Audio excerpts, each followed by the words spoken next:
So I know I have that up there and I don't have it down here. So, because I changed the thing. So in solidarity with our brothers and sisters, Muslim and Jewish brothers and sisters, all of us people of the book, we greet one another. Assalamu alaikum. Peace be upon you. And upon you peace. Shalom. Alaikum shalom. As most of you know, I'm Reverend Vicki Elder, and it is my joy and honor to welcome you to Unity of Monterey Bay, a beloved community co-created with love and intention that welcomes all people, all races, ages, cultures, ethnic backgrounds, economic circumstances, nationalities, and religions. Whatever your immigration status, sexual orientation, gender identity, family configuration, and or abilities, whether you're here with us in person or joining us virtually, we know that love knows no boundaries. We are one in spirit. As a purpose-driven church, Unity of Monterey Bay is an inclusive spiritual community committed to co-creating an environmentally sustainable, spiritually fulfilling, and socially just and compassionate human presence on this planet. We celebrate our oneness and honor the God of each of our understanding, affirming the innate good and divine essence within each and every individual. Would you please join me in our statement of faith?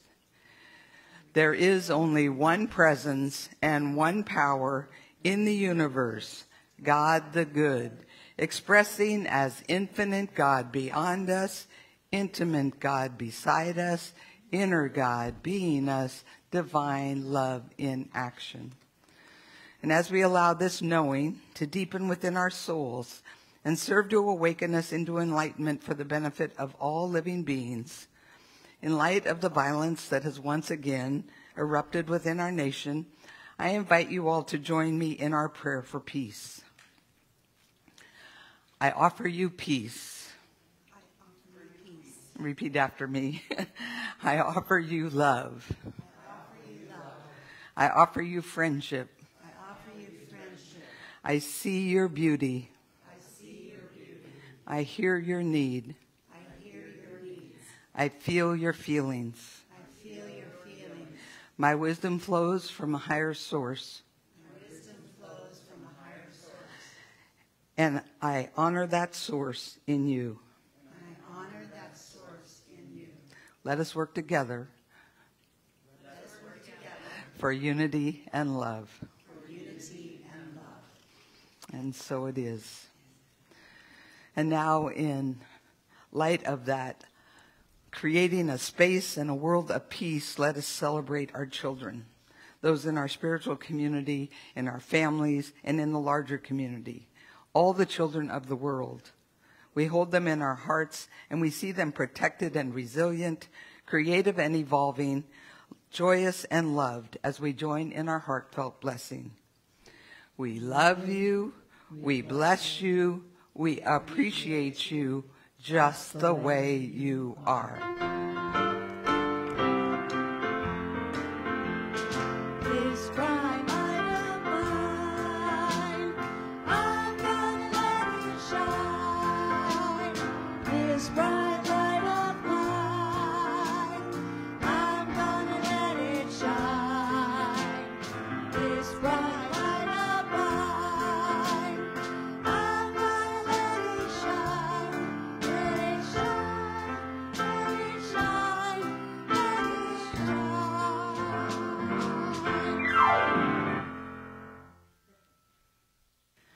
So now let's all take a deep breath in and let it out with an audible sigh as we center ourselves to embrace this blissful interconnection with Spirit and invite the chime to call us into this sacred space within.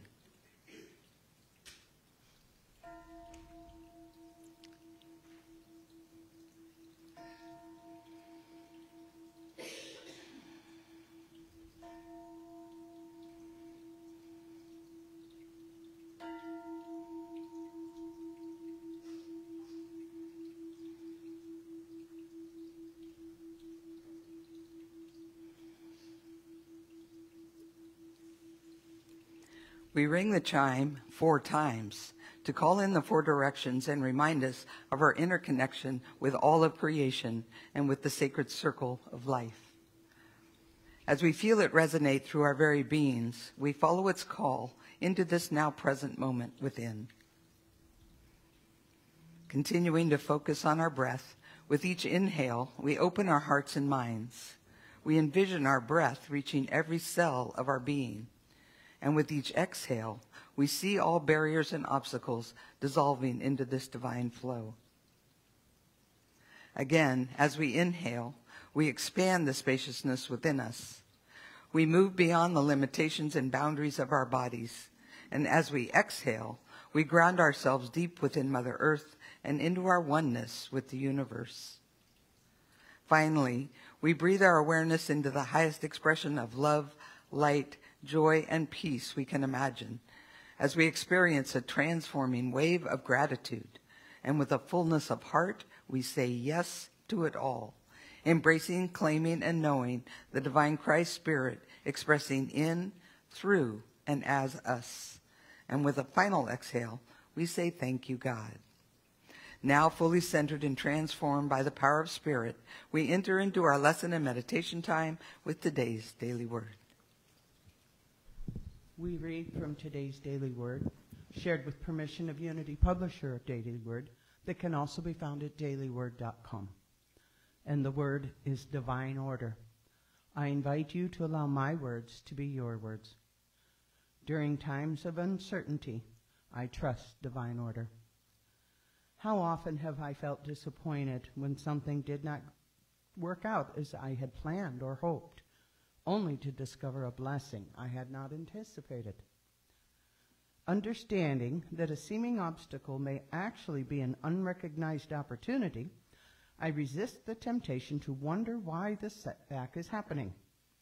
Instead, I pray, asking what is mine to do. I may receive guidance to wait for a better time to pursue my plan, or perhaps an insight will arise out of what appeared to be failure, showing me a way forward that will accomplish even greater good. Affirming divine order keeps me patient and trusting in right outcomes in all situations. And from the scriptures, for now we see in a mirror dimly, but then we will see face to face. Now I know only in part, then I will know fully, even as I have been fully known. 1 Corinthians chapter 13, verse 12.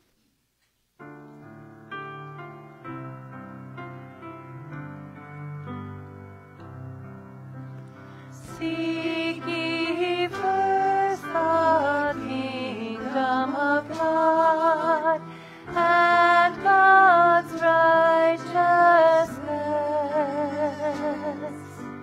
and all these things shall be added unto you. Hallelujah, hallelujah. Ask and it shall be given unto you. Seek and ye shall find. Knock and it shall be opened unto you. Hallelujah, hallelujah. Seek ye first the kingdom of God and God's righteousness,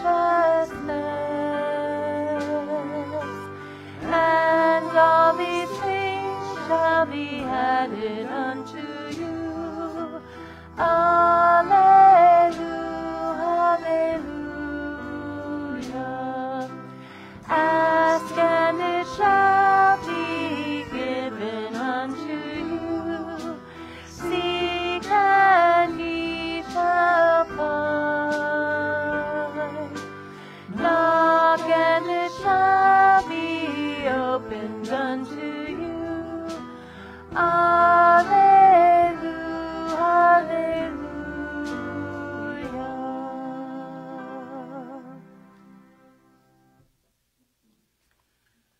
In witness to the wisdom of the many paths to the sacred, We read from 3 sacred traditions on this morning's topic, working with fear.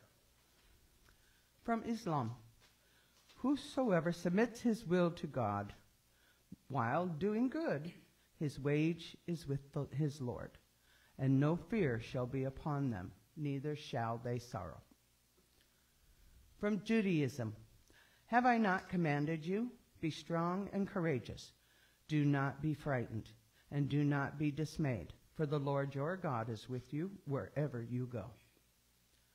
And from Christianity, for God gave us a spirit not of fear, but of power and love and self-control.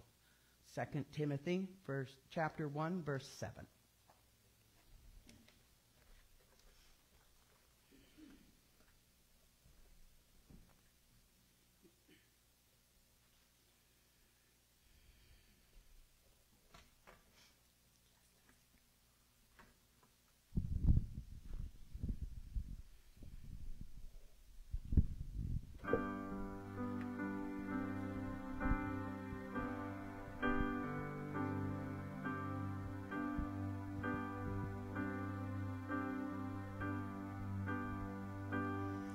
You shall cross the barren desert, but you shall not die of thirst. You shall wander far in safety, though you do not know the way. You shall speak with words in foreign lands, and they will understand. You shall see the face of God and live.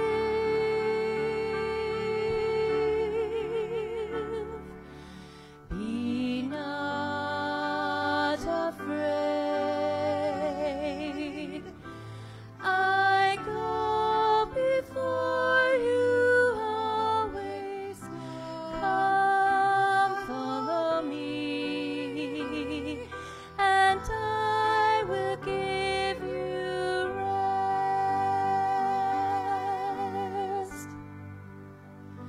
Blessed are your poor, for the kingdom shall be theirs.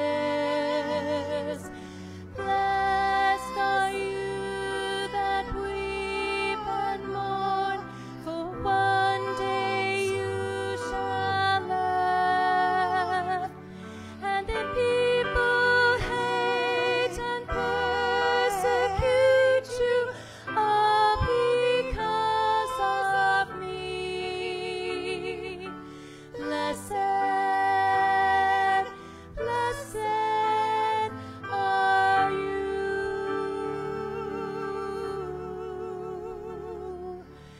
Be not afraid. I go before you always. Come, follow me, and I will give you rest.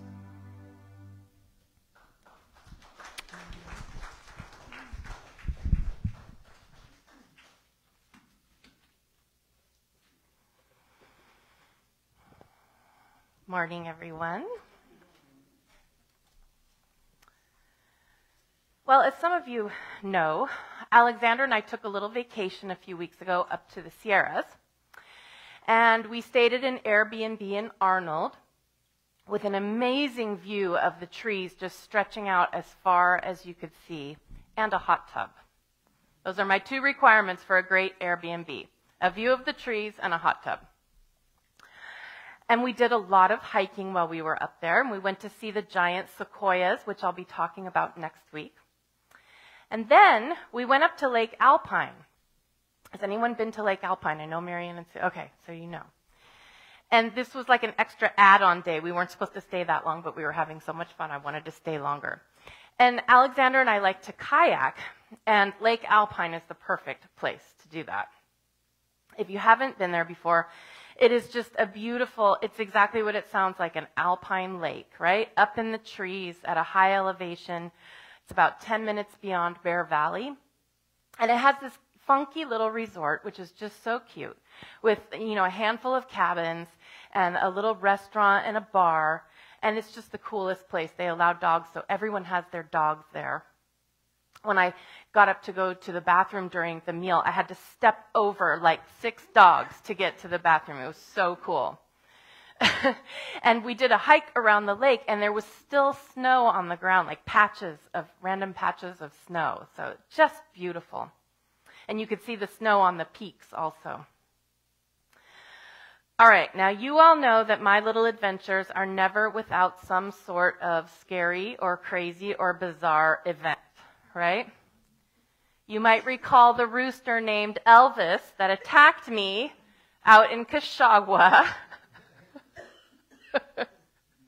I don't know what's funnier, that his name was Elvis or that he attacked me. And then, of course, there was the time I flipped my kayak over in the Russian River. It's never a dull moment with me and Alexander, and this trip was no exception. Now, understand that I do not always enjoy the bizarre events when they are happening, right?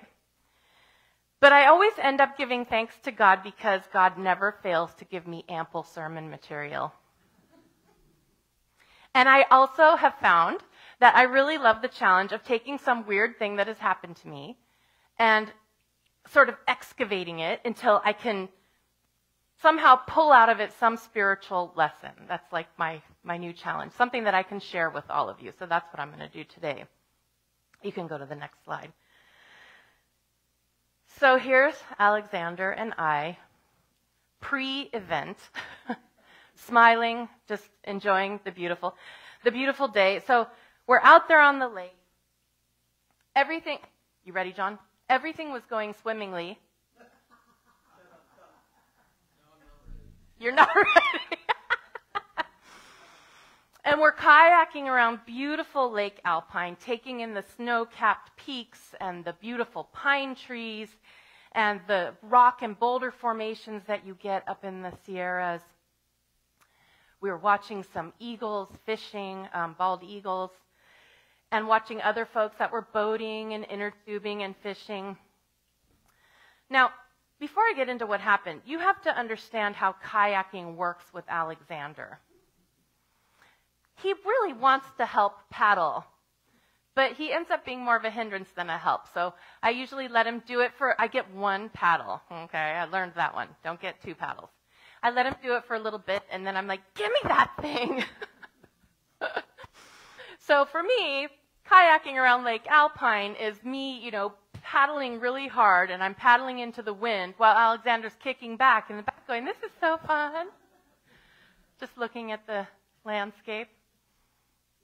Life's really hard for that kid. So after kayaking around the entire lake, we still had like an hour left on our time. So I decided that we would just stop in the middle of the lake and sort of just sit there. I don't know if you've ever done this in a kayak, but if you're in a place where you can, just sit there and sort of let the currents just kind of bob you a little. It's so nice. And we're just sitting there and we're watching the eagles and the sun is beating down on us. And it's just bliss. So we're doing that. We're kicking back. We're enjoying this relaxing, blissful state. When suddenly I see a large spider crawling up the side of the kayak. All right. How many folks are afraid of spiders? Everyone? Not everyone. I'm seeing hairy ones. Oh, okay. So there's levels of spider fear. So if they're not hairy, they're good. For me, it's the size. Up to about, maybe what is this, a $50, they're okay. Bigger than that, All right, so how many people would have freaked out if you were on a kayak and the spider started crawling up the side? You wouldn't have, Marianne, next time I'm taking you. I've been afraid of spiders my whole life. I get it. I know it's irrational. I know they don't want to hurt me. I know, they're more scared of me than I am of them. I don't think that was the case in this particular occasion. I am a full-blown arachnophobe. I think I screamed. I know I started trying to hit the spider with my paddle, which doesn't work very well because a paddle is like, it doesn't really have a surface that you can. So the spider's coming towards me, and I'm scooting back and back in the kayak because I got shorts on, and all I can think is this spider is going to touch my bare legs. And I scooted back so far that, you know how a kayak has like a backrest? Well, squashed that. I'm practically in Alexander's lap, trying to get away from this spider. And I'm sure I was making quite a spectacle, screaming and swatting at the spider with my paddle, but I couldn't stop because I was in fight or flight mode, like get this thing away from me.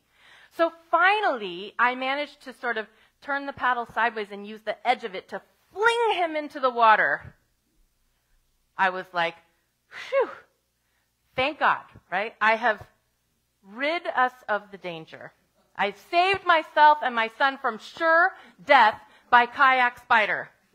I was a strong and capable woman. I was like, I had expertly handled this potentially dangerous situation, and I started to relax and enjoy the sun again. And then I saw the spider coming up the side of the kayak again. How was this even possible? Surely spiders can't swim, right?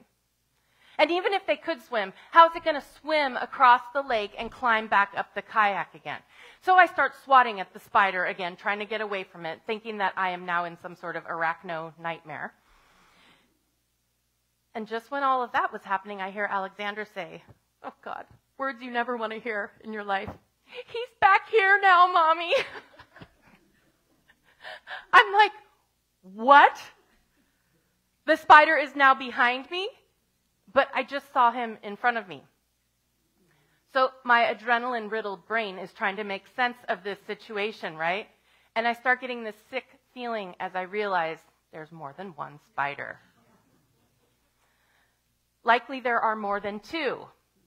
Likely there's a whole nest of spiders that I have disturbed, and now they are coming to take their revenge on me.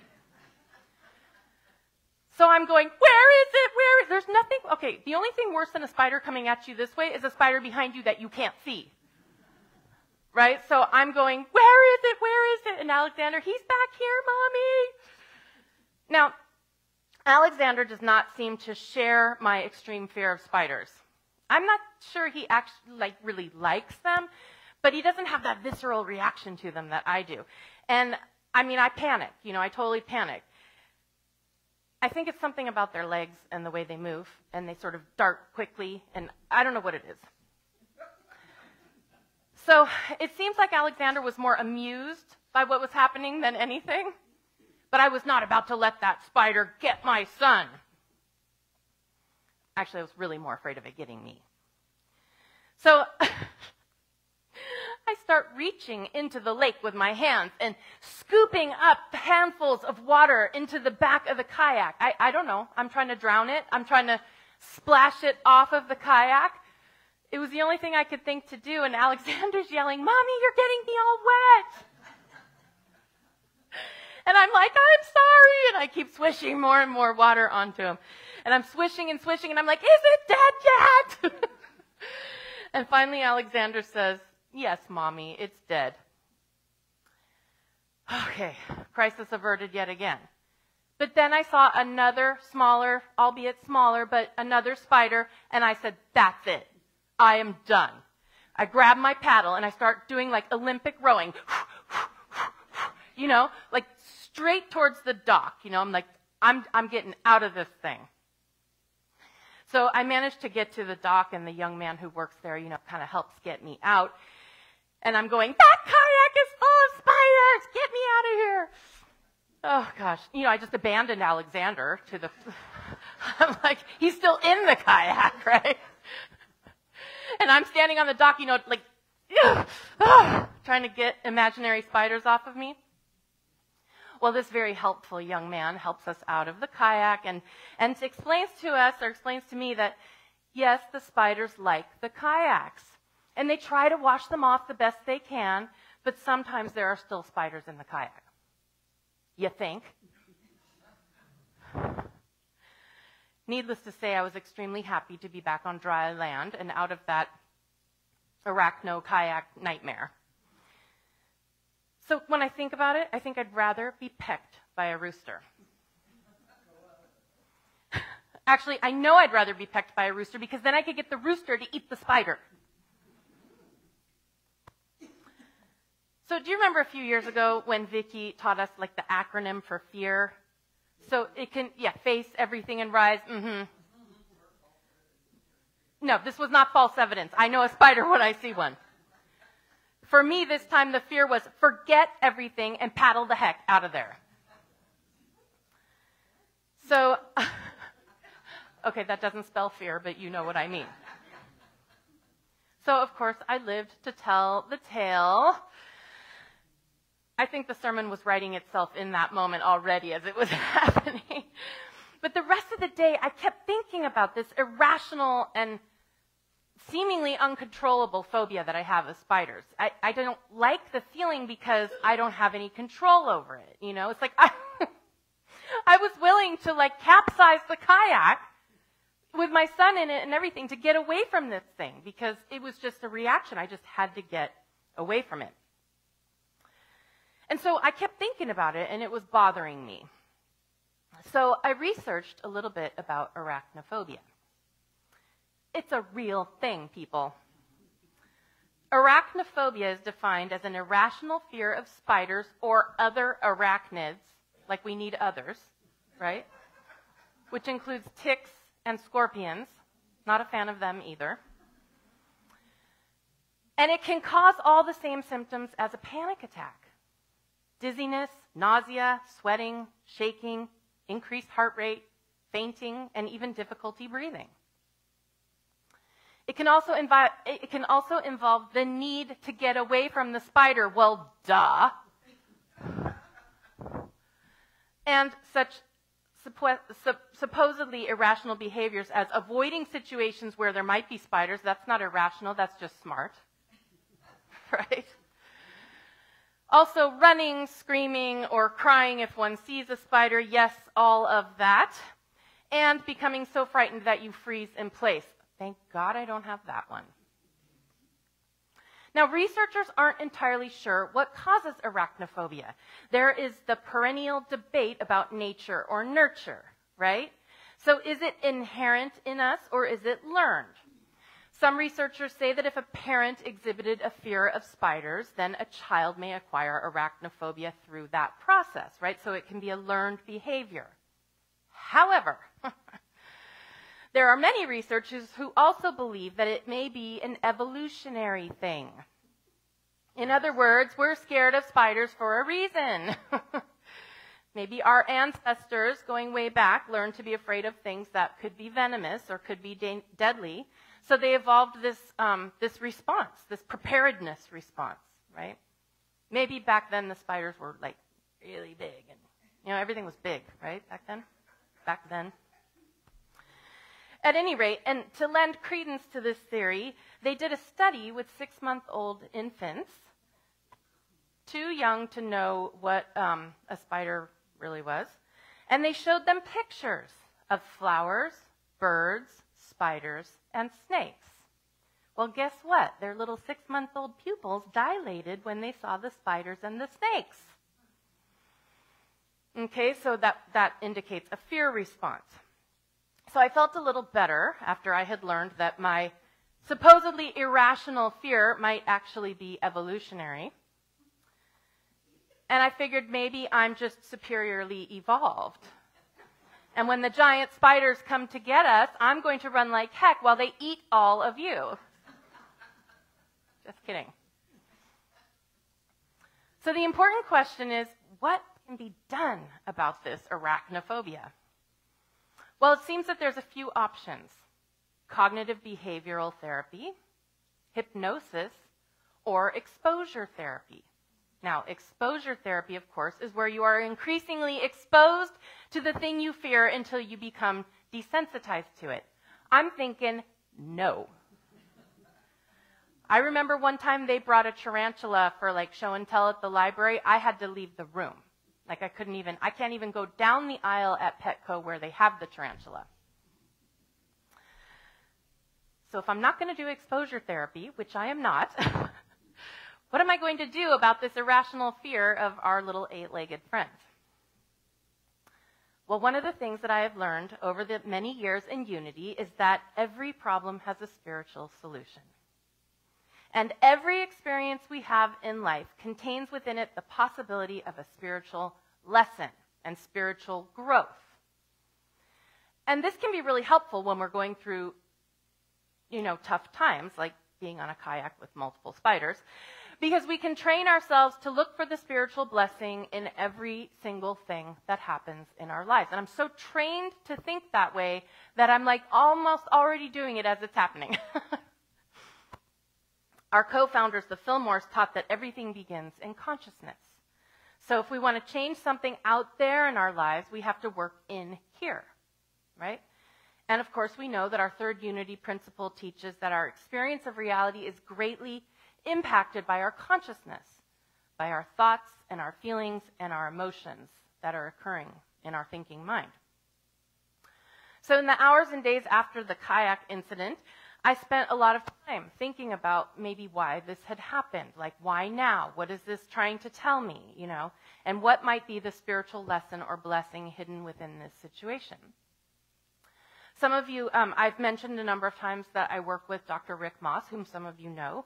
And we just so happened to have a session for the Tuesday after I came back, so I told him about it. And we spent our hour working on releasing traumatic memories of experiences that I may have had with spiders that I either remember or don't remember in this lifetime or others, whatever might be stored in me, and letting go of that trauma. Now, I haven't encountered any spiders since then, so I haven't had a chance to really test out how much progress I've made.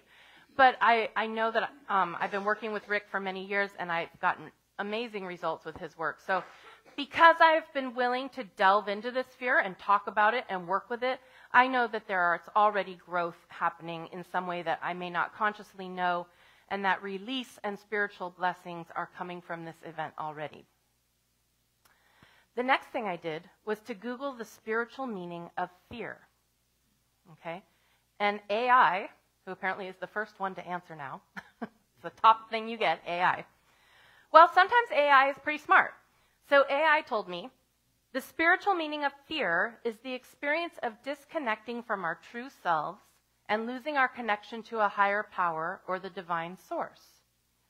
Fear can be caused by a lack of confidence in the Creator, a loss of control, fear dreams, resistance to change, attachment, or illusion versus reality.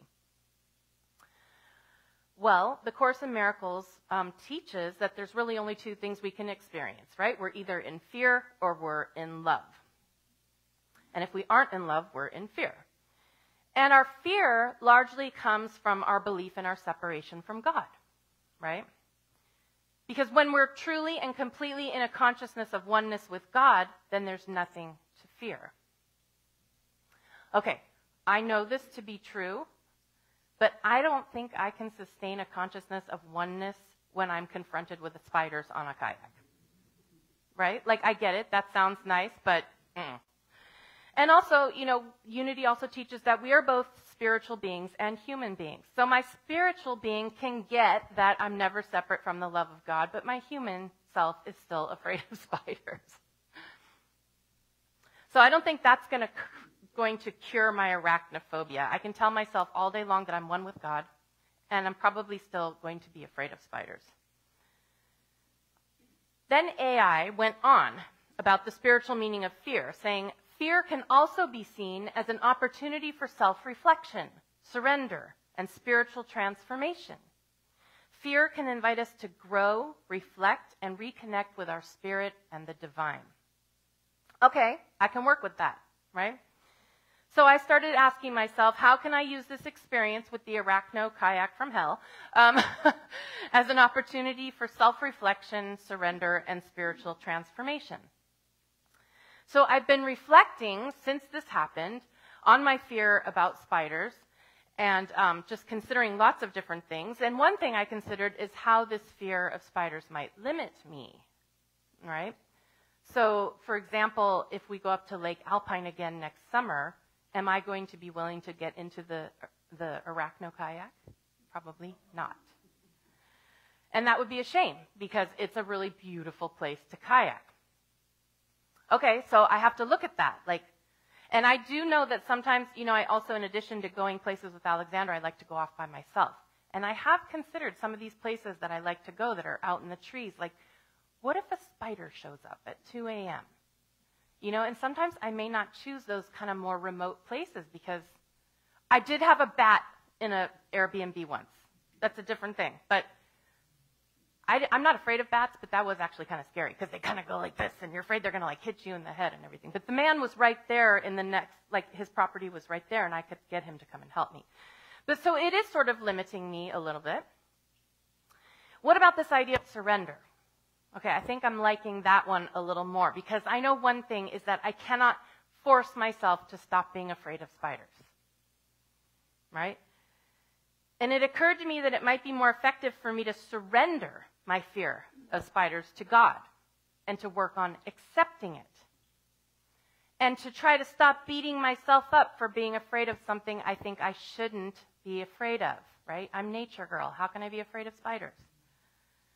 But what we resist persists, right? So that's not going to really help me to be angry with myself and thinking that I shouldn't be afraid.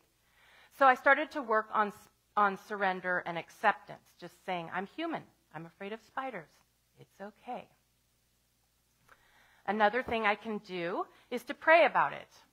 In my prayer time, I can ask Spirit for a healing of my fear of spiders. There are spontaneous healings that occur, right?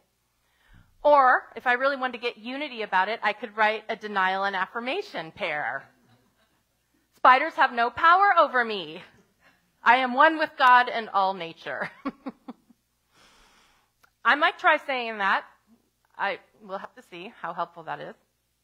But Myrtle Fillmore certainly taught that what we persist in prayer about, we will see manifest. So it's persisting. So that final question was, how can this fear invite me to grow, reflect, and reconnect with my spirit and with the divine? Well, you all know that I'm a nature lover and that I locate the sacred in nature. I connect most strongly with God in the natural world. And Unity's first principle tells us that because God is all there is, everything we see in the natural world is a manifestation of spirit, including spiders. Now, I know it has helped me over the years when I've tried to think about people I didn't like or that were irritating or triggering me and try to think of them as expressions of God. So maybe I need to think about spiders as expressions of God. It might help for me to focus my attention on appreciating the roles that spiders play in God's sacred creation. They eat insects that bother us, like mosquitoes and flies. And they're master builders and weavers, and they make these amazingly beautiful webs that catch the dew and glisten. Just a beautiful masterpiece. I might even go back and reread Charlotte's Web. I just thought of that. Because the spider is like a good, those things can help, right? Oh, I'm sorry, I totally forgot. Yeah, you can do that now. Yeah. There you go. Now see, isn't that beautiful? Now, something that made something that beautiful couldn't be scary, right? A pet tarantula. How about you get one and I'll look at it from the street?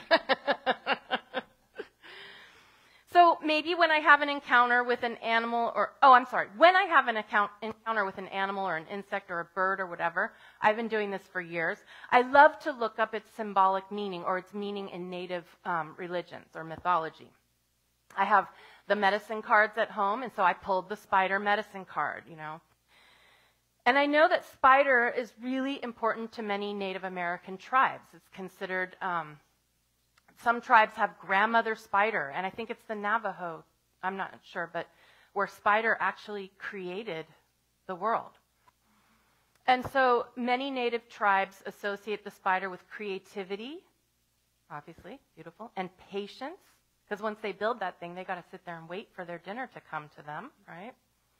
They also associate spiders with storytelling and with weaving the stories of our lives. I like that.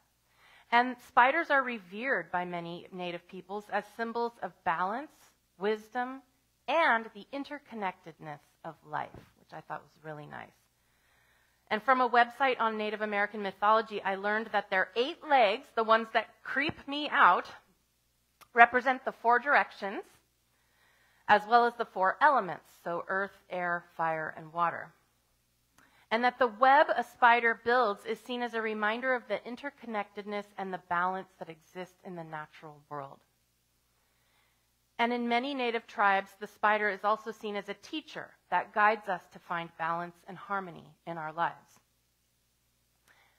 Other tribes see spider as a trickster, and they talk about their cunning and their mischievous nature. But I decided not to go down that path. I don't need to know that.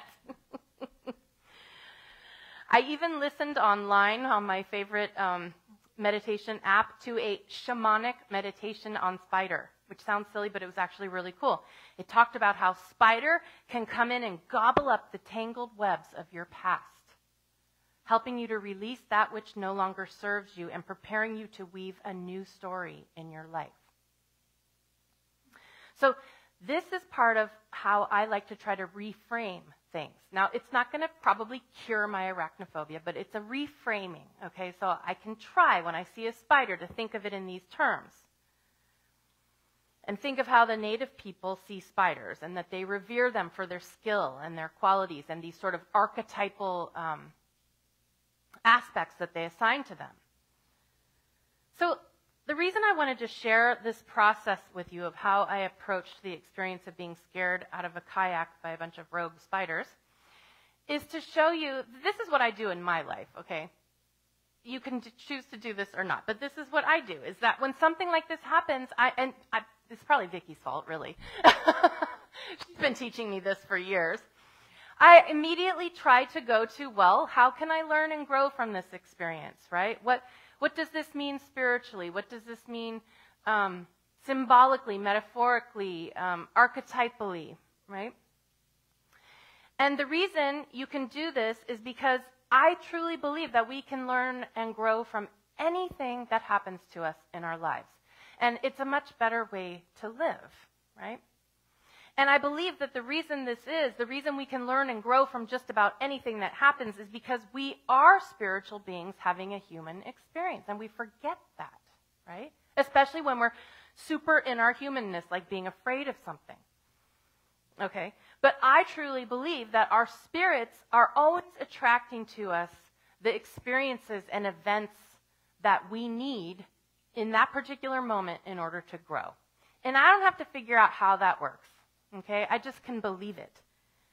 And I believe that our spirits, which are connected to God, always know exactly what we need for sort of that next. So this may pan out over the coming weeks and months, right? And it may also not even be conscious. It may be working on me subconsciously. But I believe, and this is my lesson to you, is that there is no situation or event in our lives that spirit cannot use for its own good and for our good. Because I believe that's the nature of spirit. Spirit is always trying to get more of its goodness, of itself, which is goodness, into expression. Okay? And our job is to align ourselves with that and open ourselves to the lessons and blessings that are all around us. So as for my spiders, I can appreciate and honor the spider's spiritual, mythological, and symbolic meaning, and appreciate the role that it plays in native mythology. I can see the spider's usefulness in getting rid of pesky insects in my house and such. I can even see their relative beauty and their skillfulness in creating these delicate, intricate webs. And I can do all this, and I can use this event as an opportunity for self-reflection, for spiritual surrender, for expansion and growth, as I have done and I will continue to do. And I can accept that after all of that, I might still be afraid of spiders. and that's okay. So I'm going to leave you with this cartoon. Remember when I said that they're more afraid of us than we are of them?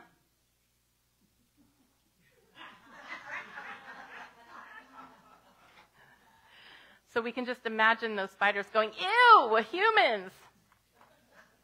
All right, so that's it.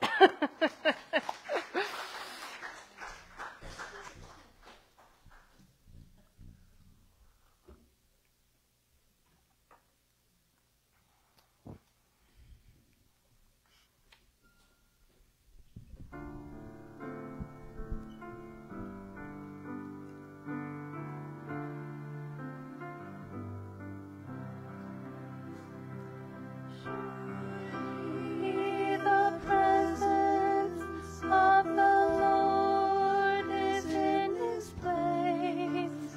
We can feel God's mighty power and God's grace. There's a holy hush around us. We see glory on each face. Surely the presence of the Lord is in this place. In the praises of the people, the Christ said there'll be. It doesn't take very many. It can be just 2 or 3, and I feel that same sweet spirit that I felt times before. Surely I can see that we are with the Lord. Surely the presence of the Lord is in this place. We can feel God's mighty power and God's grace. There's a holy hush around us. We see glory on each face. Surely the presence of the Lord is in this place.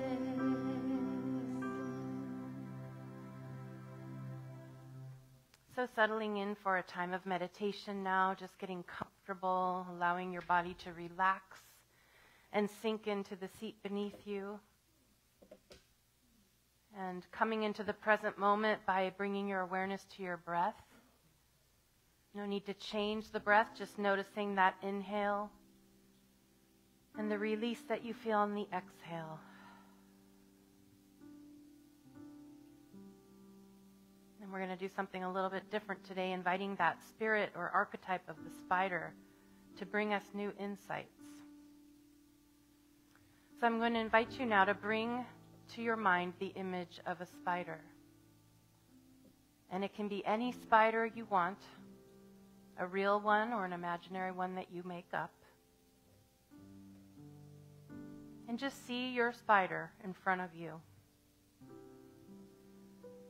What color is it? It can be any color you want. Does it have spots or stripes? How big is it? And what is your spider doing? Is it weaving a beautiful web? Or maybe it has already finished its web and now it's waiting for its prey to get caught in the web. Just see your spider in your mind and observe what it's doing. See its beauty, its industriousness, its power. And as you continue to breathe in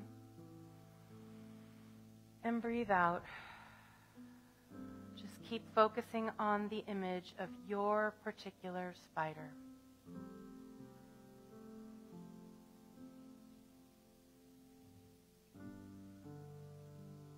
One of spider's archetypal meanings is that it represents creativity. Spiders work hard all day to build their beautifully symmetrical webs. In this way, they can remind us of our own incredible creative power. In Unity, we talk about our co-creative power with God. We use our power of imagination to dream up our highest good. And we partner with God in bringing that good forth. So as you ponder the image of your spider, what creative power do you feel burning within you? What are you being guided to create, to co-create with God? How are you being called to use your power of imagination to dream up the good that you will partner with God to bring forth?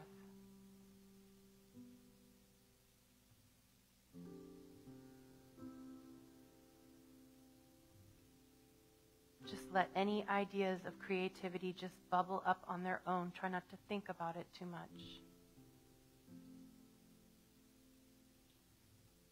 The spider's web can also represent entanglements, the way we get caught up in the web of the material world.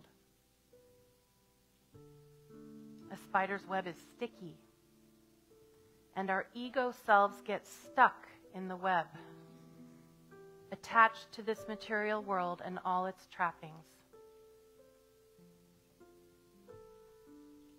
What do you need to free yourself from in order to more fully live out your purpose and your joy?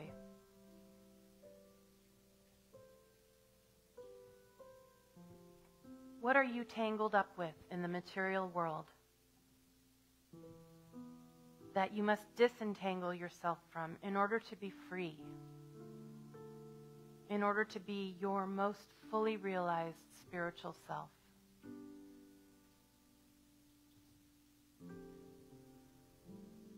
So don't think too hard about these questions. Just focus your attention on the image of the spider and allow the answers to emerge on their own.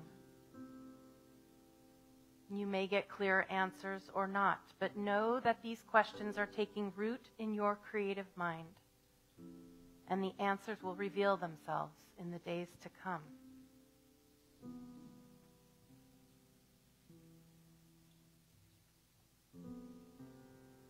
Now allow yourself to feel gratitude for Spider as an expression of God, for her creative spirit, for what she has revealed to you today,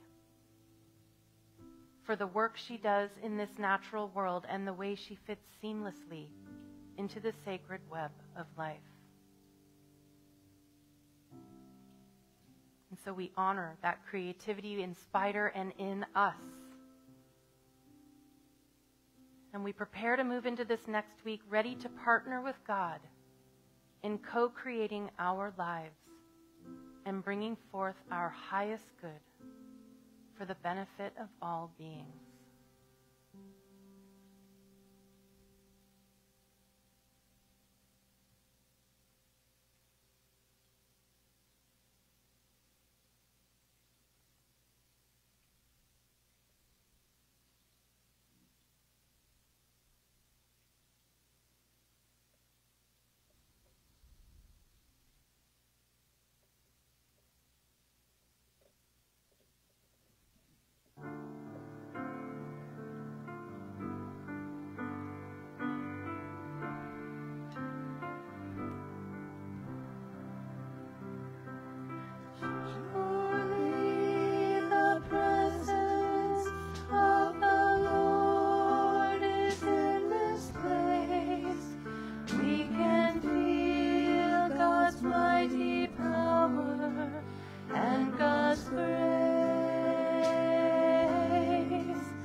gently bringing ourselves back and preparing to bring this time to a close with gratitude for the insights we've received today.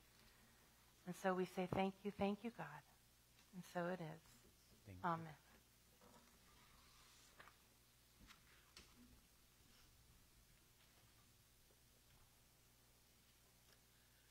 Unity of Monterey Bay is the collective consciousness and commitment of all of us who give of our time, treasure, and talent in order to sustain the spiritual community that is dedicated to transforming lives. Our July 3rd daily word offers this wisdom. Generosity places and keeps us in the ever-flowing stream of plenty. When we give with joy, we are affirming our place in an abundant universe. Giving allows us to be channels through which the gifts of spirit flow freely, affirming, I give generously and know true abundance. As the ushers please come forward, I invite you to think of something specific that you are grateful for in this now moment.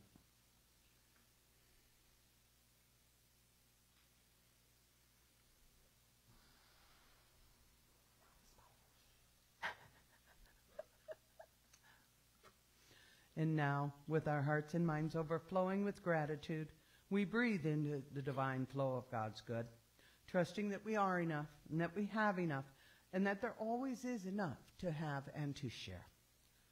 We give thanks for all the ways you all give, in person, online, by monthly bank auto payments or credit card. And we ask that we all join in faith and gratitude as we pass the offering baskets to you this morning, by holding and blessing the basket as it passes you. And now, please join me in our offertory blessing. I am an open channel for God's infinite good. Divine love flowing through me blesses and multiplies everything I give and everything I receive. I am both blessed and a blessing. Thank you, God.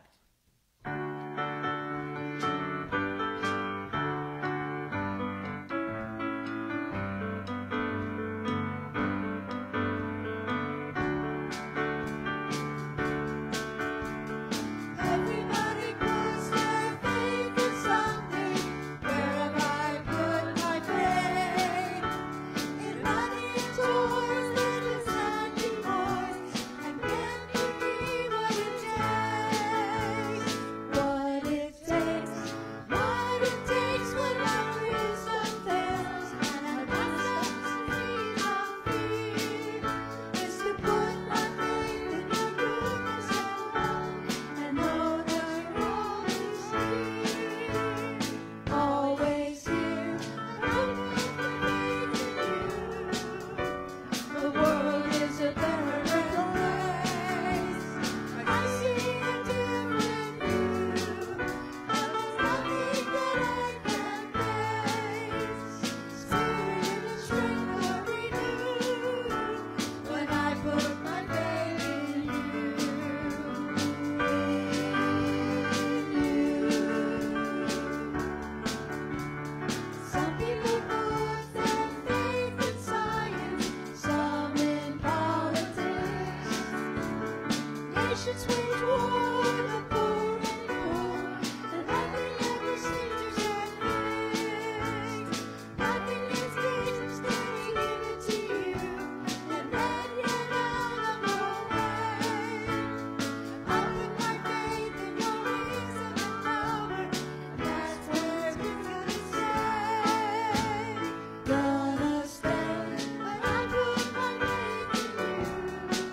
So it is with great joy that we bless and give thanks for these gifts and offerings that demonstrate our collective commitment to the spiritual work of love and transformation in our lives and in our world. We dedicate this offering, our lives, and this ministry to more fully expressing the Christ light that is the truth of our being and inviting all people to know God's love. Finally, knowing that one with God, all things are possible, we affirm together, the good is now, the rest is blessed, and the best is yet to be in our lifetime. Gently. Thank you, God. So for our music today, we'd like to thank Alan Haynes, Lanny Wolf, Bob Dufford, S.J., Karen Lafferty, and Claudia Carawan. And, of course, our awesome music team with Denise, Sue, John, Robin, Marianne, and myself. Yay! Check your... Oh, now you're on it. Where are you when I needed my little... There we go. For announcements, please check your e-blast as well as last week's handout. Summer dinners are in session, and there are a few that you can sign up for in the Sacred Grounds, and it's not too late to still sign up to host one if you want to. There's some new ones, so check it out. A reminder that our Anton Miserak and Laura Berryhill concert will be Friday, July 19th from 7 to 9. And Church of the Wild, we have the correct date now. It will be July 28th, so it's always the fourth Sunday. That helps you know when it is, at 2 o'clock.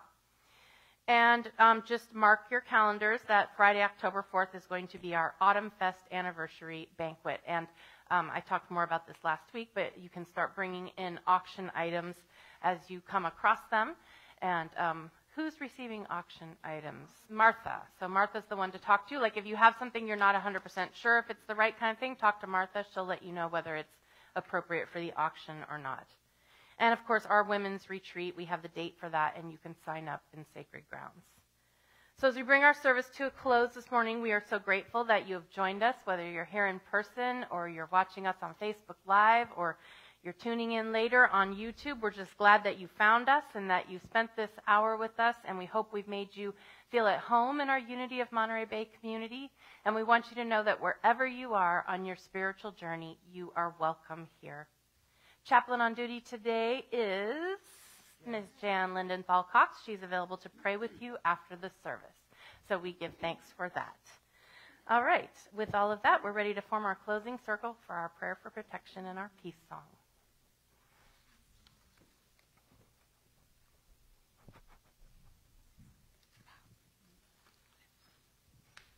Oh, we need more folks over here.